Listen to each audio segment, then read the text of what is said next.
আসসালামু আলাইকুম, কি অবস্থা? সবাই কেমন আছেন? প্রথম কথা হচ্ছে, যারা জিএসএক্সআর কেপিআর এসব বাইক গুলো আছে, ভিডিও গুলা দয়া করে দেখবেন। প্রথম কথা, আপনারা কি করেন, হেডলাইট গুলা না খুলে স্টিকার করেন। আজকের কাস্টমারকে যখন বুঝাই বলি, উনি হেডলাইটটি খুলে, এই যে দেখেন হেডলাইট গুলার ঝামেলা। এই যে এই সাইড গুলাতে স্টিকার গুলা যখন ঢুকে না, দুই একদিন পর টানের সাথে সাথে স্টিকারটা উঠে যায়। রেড কালারটাও ডিআরএল এর সাথে। এই দেখেন এত বড় একটা স্টিকার এখানে লাগবে। যখন আমি এটা কাটি, কাটার পর যখন একুরেটলি না হয়, তখন আপনার মানে মনটা কেমন হয়ে যায়। কিন্তু আপনার একটা ভুলের কারণে জিনিসটা হয়। আপনি যদি এটা এরকম খুলে আনেন, জিনিসটা আলহামদুলিল্লাহ আমি 100 করে দিব ভাই। আমি চাই যে একটা স্টিকার যদি আপনি করেন, 2-2.5 বছর চালান, সমস্যা নাই। অনেকেই আছে খোলা ফিটিং ছাড়াই গাড়ি স্টিকার করে ফেলে, গাড়ির গাম উঠায় না।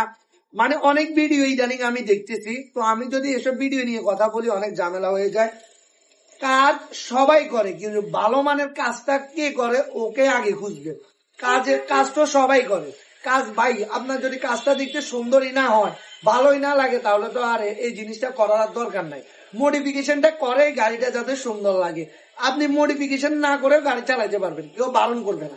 তো আপনারা দয়া করে মডিফিকেশন করার আগে যে কোনো জায়গায় গাড়িটা আগে প্রপারলি দেখবেন কিভাবে কি করা যায়।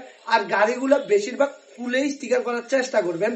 এই যে 4B আর টিয়ার, এগুলো কিন্তু খোলা লাগে না। শুধু এই যে এই গাড়িগুলো কয়েকটা মডেল আছে, এগুলো খুলি করলে মানে লুকটা খুব ভালো আসে। আজকে এই গাড়ির ফাইনাল লুকটা কেমন আসে আরেকটা ভিডিওতে দিব। এই ভিডিওটা অতিরিক্ত লং হয়ে যাবে, এটার সাথে দেওয়া যাবে না। তো সবাই ভালো থাকবেন, সুস্থ থাকবেন। আল্লাহ হাফেজ।